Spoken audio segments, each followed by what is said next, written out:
Partner, siguro nakita nyo rin kahapon sa mga video Mm. na nakakalat, nagtataka tayo, no? Meron tayong, yun nga, sabi ko nga rito sa mama na to ay tila kain suka to, partner, no? Oportunista, partner, para sa akin yan. Kain suka. Alam mo, Mm. bilib na bilib pa naman tayo dito sa kanya, no? Pero lahat ng kanyang ginagawa ngayon, partner, wala tayong ano, no? Hindi natin siya pagbibintangan na bayaran o kung ano pa man, partner. Pero nahiya tayo sa mga ginagawa. Parang trending to, no? Matapos mag-resign, Oh. tapos babalik, partner, no? Wag na nating sabihin si Magalong. Wala ba yan sa pag-uusapan natin? Wala, Wala. wala, wala. Wala. Wala. Mhm. Alam niyo po to si Magalong, nakakatuwa po na hangang-hanga tayo diyan kasi yung projection niya na anti-corruption, Mm. etc. Mhm. No? At Mm. isa tayo sa nagsabi na kung magtatayo ng independent body, dapat kasama yan, no? Yun Mm. nga po ang nangyari. Tapos maganda po ang pasimula niya, no? Biglang nag-resign agad, partner, dahil parang Mm. ang katwiran niya parang hindi niya nagugustuhan yung takbo, no? Yung parang napilitan siya mag-resign, partner. Bilib pa Oo. rin tayo. Talagang eto, may paninindigan, sabi natin, no? Na nag-resign na lang kaysa diktahan siya kung ano ang gagawin. Mukhang may Oo. pinagtatakpan. Parang ganun yung datingan natin dito. Sabay makikita mo, partner, no? Kasama na naman ang ICI, partner. Okay lang sana kung ang iniimbestigahan nila yung Cebu, yung Bulacan, yung Mindoro, partner. Balik na naman sa Davao City, partner. Walang kamatayang Davao City. Alam mo, partner, eto nakita natin to Ayaw nga nating itapik nung siya binanatan ni Anticler. Binanatan to ni Anticler sa ano merong kapartner to na kilalang kilala, partner. Na contractor, di ba? Si Diskaya. Isang banat pa lang ni Anticler, partner. Kainsuka na agad tong mama na to, partner. Yun nga partner para sa akin mukhang hindi na ito bago sa akin partner. Bakit kamo? Kasi mukhang mayroon siyang sinusundang pinagmanahan niya eh. Siguro baka nagmana ito dito sa kanyang dati ring kabaro na si Lacson dahil ah, nag-resign din si Lacson, di ba? Nasa kanya na yung chairmanship ng Blue Ribbon Committee. Actually partner, alam nyo dito pa lang sa pagiging chairmanship ng makapangyarihang Blue Ribbon Committee, sa totoo lang partner, isa yan sa magdi-define sa iyo bilang isang senador. Pag nailagay ka dyan at papaano mong paghahawakan yan, madi-define ka kung ikaw ay weak or ikaw ay strong na maghahawak dyan. Kasi di biro yan partner dahil ang makakalaban mo dyan, mismo yung mga kasamahan mo sa gobyerno partner. So ngayon, kung hindi mo kakayanin yung pressure, lalo na yung mga nasa taas, abay, anong gagawin mo, partner, di ba? Mapipilitan ka talaga. It's either kumampi ka or it's either kampihan mo ang prinsipyo mo. At this time, kung ikaw ay pabago-bago ng iyong desisyon, yun nga, di ba? Naibigay na sa iyo yan. Matagal ka nang maingay. Pasabog dito, pasabog doon. Maraming congressman, may nakita sa CCTV, pinuntahan ng isang senador. Lahat-lahat ng mga ito, insertion illegal, insertion hindi illegal.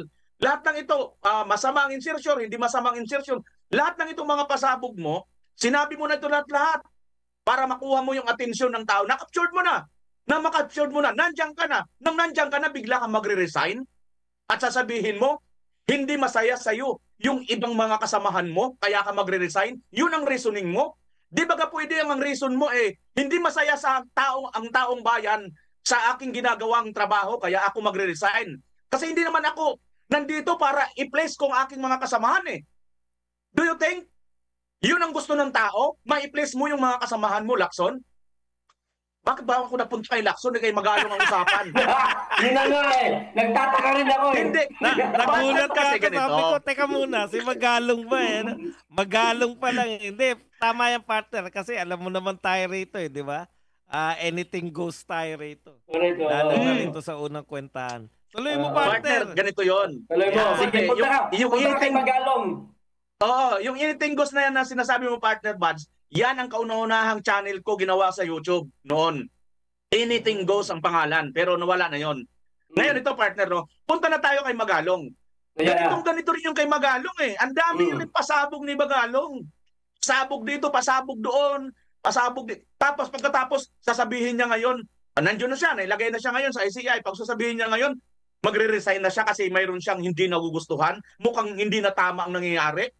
Pagkatapos ngayon, nang binanatan siya ngayon, nilabasan siya ng mga bala nitong nila Anticler, dito na siya ngayon, makikita natin, andun na naman, kasama na. Ang ibig sabihin nito, ito ba ay magpapakita na magandang implikasyon, magandang ihimplo sa taong bayan? Ito ba ang gusto niyo ipakita sa taong bayan na para bagang?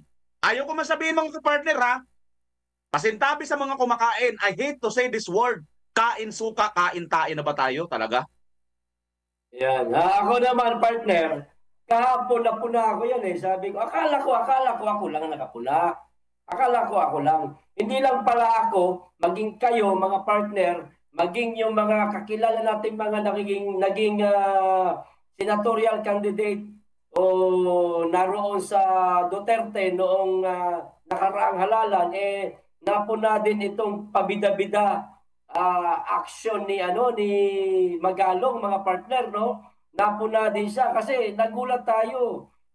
Akala natin doon sa ginawa niyang pag-resign sa ICI, umalis siya, no? Aba, mananahimik na itong mama na ito. O maaaring hindi niya nagustuhan yung mga magiging hearing ng ICI kaya siya umalis. Baka merong mga inuutos sa kanila na hindi niya nagugustuhan kaya siya umalis. Okay sa atin yun eh. Natuwa tayo sa kanya eh. Pinalagpakan natin siya, sinaluduhan natin sa mga partner. Ayan na nga ba sinasabi natin, di ba? Yun ang sabi natin nun. Yan na nga ba sinasabi namin eh. Tama lang na umalis si Magalong.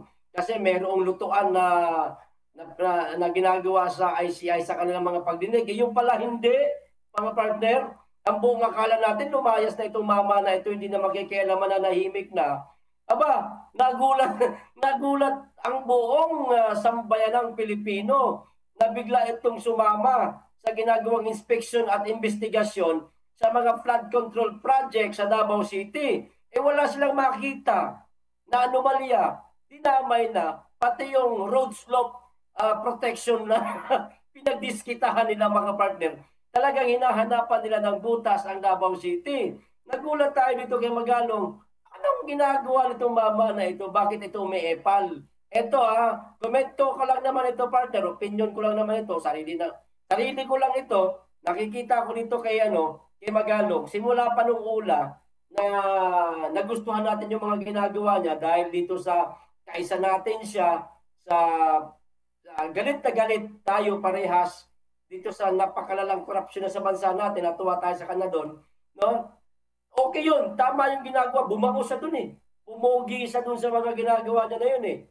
Nagustuhan siya ng maraming tao eh. At lalong nagustuhan siya nung lumaya siya sa ICI. Pero ito yung pagbabalik niya ngayon, mga partner, doon siya bumaho. Sa palagay ko, kaya ginagawa nito itong mga ito ni Magalong, mga partner, nagpapapogi itong mama na ito, mga partner, sa mga kababayan natin. Sa palagay ko, gusto itong tumakbo sa mas pataas na posisyon sa susunod na halalan, mga partner, o di kaya naman, baka merong nakabinbin na panibagong posisyon na ibibigay dito kay Magalong mula sa Administrasyong Marcos. Ano sa palagay niyo, mga partner? Partner, wala nang tataas sa posisyon niya. Mayor siya ng Baguio, napakataas ng Baguio, partner. Talagang alam mo, partner, ito lang ang teorya ko, no.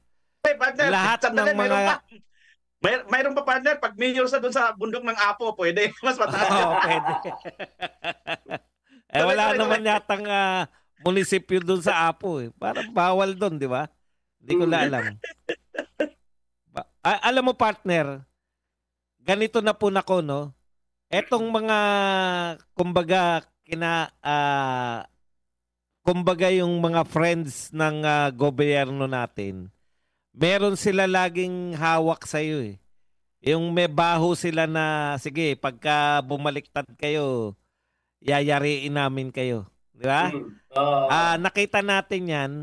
Kung hindi nyo napupuna mga viewers ng mga viewers natin, napansin ko yan, yung hindi nila nagustuhan yung ginawa ng Senado na binasura ng Senado yung impeachment ni VP Sara. Partner, pagkatapos nung mabasura na yun, tinarbaho na nila yung Senate President. Yung tatlong pinakamabibigat, baka may kinalaman din to eh. Yung tatlong pinakamabibigat na pinakamatataas na posisyon sa Senado, Senate President Chis Escudero, Senate Pro Tempore Jinggoy Estrada, at Senate Majority Floor Leader na Joel Villanueva. Imposibleng nagkakataon to, partner eh. Tinarbaho nila, kita mo lahat ngayon may kaso, di ba? Kaya nga eh. Baka sila pa yung unang makakasuhan. Ngayon, ang tingin ko, parang parang sabihin na natin na ganito yung trabaho ng sindikato. Sige, may hawak kaming alas sa'yo. Ayan. Hindi nyo kami pwedeng banatan. Oo. Yan, lumabas nga. Alam mo, partner, grabe tong gobyerno na to. Ang pinakamagandang halimbawa nila na pwedeng gawin, kung si Tatay Digong nga, na napakaraming supporters, milyon-milyon, kaya nilang ipakulong. Kayo pa kaya? Di ba? Ano lang kayo sa amin? Partner, ano sila eh? Hindi sila, kumbaga lahat, yan yung tendency nila kagad eh. Tignan mo, naging maingay si Pulong. Napansin nyo ba naging maingay si Pulong? Lahat ng banat nila kay Pulong, sinasagot ni Pulong ngayon. Correct. Kaya ngayon, pinunteriya na naman yung Davao City. Lagi silang, ang problema nila, sa ibang mga politiko, meron talaga silang pinanghawakan. Katulad nun. Totoo naman, hindi naman mga Duterte yan, si Chis Escudero, si Joel Villanueva. Hindi po namin dinideny sila. Kailan ba naging Duterte yung mga yan? Takang-takang nga ako rito sa mga dilawan at kakamping eh. Pagka may kaso, Duterte, sinasabi nyo Duterte, tandaan po ninyo, ang tawag natin dyan kay Chis Escudero, waiter. Di ba? Waiter ni Lisa Marcos yan eh. Kilay, si Mr. Kilay o Senator Kilay. Yung mga yan, sila yung inuupo dahil pinalitan nila at that time si Mig Subiri. Natatandaan nyo? Si Mig Subiri ang Senate President, pero dahil hindi niya mapigilan ang yung yung dating PIDEA, may investigasyon na tinutumbok naalala niyo yun? Yung investigasyon ng may ng topic doon, yung pagdodroga yung ilalantad nila. Inimbita sila Maricel Soriano, tapos ito si yung Pulburonisyo. Pulburonisyo. Diba? Gustong mapatigil yun. Kaya nga nagpunta ron, sumugod si Jinggoy, sumugod to si Chis Escudero. Natatandaan niyo yan, partner? Yan Yes, partner. Na naging dahilan naman, dahil hindi mo kaya, Mig Subiri, napigilan ito, yung investigasyon ni Bato. Tinira si Mig Subiri. Ang pinalit, ito si Escudero. Lagi sila, sige, bumira kayo. Lagi silang may hawak. Kaya yung nilalagay nila sa posisyon, partner, yung na ilalagay nila, lagi silang may hold. Dahil mayroon silang tinatago. Amin to. Pero, kaya kanila alam nila sino lang yung hindi nila maganyan talaga. Yung mga Duterte. Correct. Pwede ba nila sabihin kay Bato na tigilan mo yan? Wala. Yun yung gusto nila. Pinatitigil nila si Bato noon eh. Wala silang pangawakan eh. Si Bongo, titirahin lang nila yung mga Duterte. Pero wala silang hawak sa mga laban sa mga Duterte. Kaya maganda na rin to, partner, kasi naihiwalay talaga naman natin, kung sino talaga yung mga totoong naglilingkod sa bayan. Yung mga totoong Duterte supporters na nasasala, partner. Nakikita yung natin. Yung sa puti, partner. Oo. Yung mga totoo lang na naglilingkod, Etong mga Duterte talaga. Kaya next election, Duterte na lang talaga iboboto natin lahat. Wag na kayo. Ayan, alam mo yan, yung Tito Soto tsaka Lacson partner. Yan talaga araw-araw ko sinasabi. Oh, Duterte kayo ng Duterte. Pagdating ng eleksyon, tsako, iboboto nyo si Tito Soto. Iboboto nyo si Lacson. Dahil magaling naman tong mga to. At tsaka, kita nyo ngayon, yung magaling na sinasabi nyo.